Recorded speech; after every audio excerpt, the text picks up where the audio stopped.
Amber Bell here with Real Agriculture. I am at the Western Canadian Crop Production Show and speaking with Tyler Wist of Agriculture and Agri-Food Canada. So great to see you again, Tyler. Great to see you too. Hi.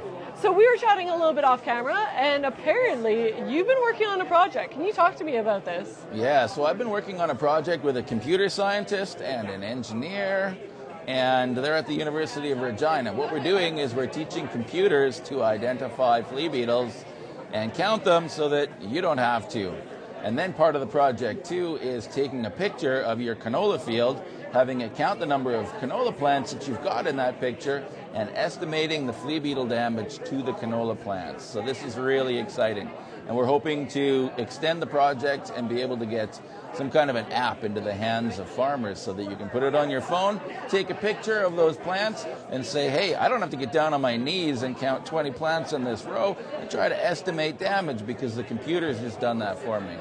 Right, that's crazy. So when did the project start? What are we looking at for timelines? So we're looking at the end of the project. We're coming up on the end of it. So we've already taught that computer how to identify striped flea beetles and crucifer flea beetles. And we've built these really cool smart traps that communicate with the cell phone towers. And every 40 minutes, they take a picture and then count the flea beetles on your yellow sticky card and then beams that data right to your phone. So you can have a look at it and say, oh, I've now got a CSV file of the increase in my field of flea beetles. So then you can say, maybe I've got an issue and I should go out to that field and have a look. That's incredible. And how widespread is flea beetles? Like, what is the impact that it's having on Canadian agriculture? Flea beetles are the #1 pest of canola. So if we didn't have a seed treatment on the canola, we would lose our fields. How do I know that? Because part of this project, I planted fields with no seed treatment, so no insecticide. And after about a week and a half of our guys taking pictures, they would roll through with a quad with a camera on the front. After about a week and a half, they said, hey, Tyler, there's no more plants to take pictures of. What should we do here? So I had to reseed the whole field with conventional treated seeds. And it wasn't sad. It was a real eye-opening experience as we had hot, dry weather and we had a lot of flea beetle pressure, and the plants would get eaten just enough, and then the hot weather would come out and the plants would dry up and blow away.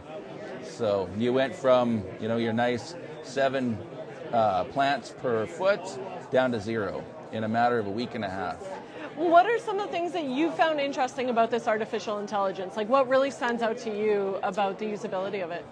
The usability, what I really like is how fast it can do it. And so we've got these pictures of the yellow sticky cards, and there are literally thousands of flea beetles on those cards. And it'll take one of my students or technicians over an hour to count that, whereas the AI just looks at it and goes, boom, here's our count. So it really makes things rapid. And when your trap is transmitting to your phone, it helps you stay on top of what's going on in your field, right?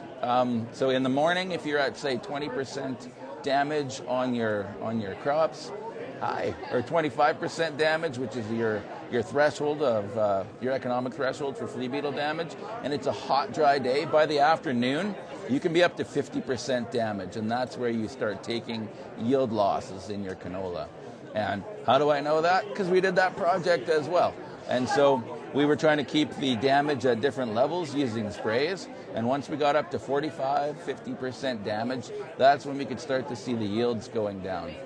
And that can happen really fast in a hot, dry day, and the flea beetles just keep on feeding. Because unlike us, they can't just go take a drink of water from the truck. They have to take their water from the plants. And so in these hot, dry conditions, it increases their feeding, and then the plant itself starts to dry out from all the bites that it takes. That's great, and some really exciting stuff that's going on. So where can growers go for more information or to look for a launch of a product in the future? So that is a good question. So Dr. Bai is at the University in Regina. He and I are going to have to sit down and figure it all out. So what is our next steps? Can we get these smart traps out?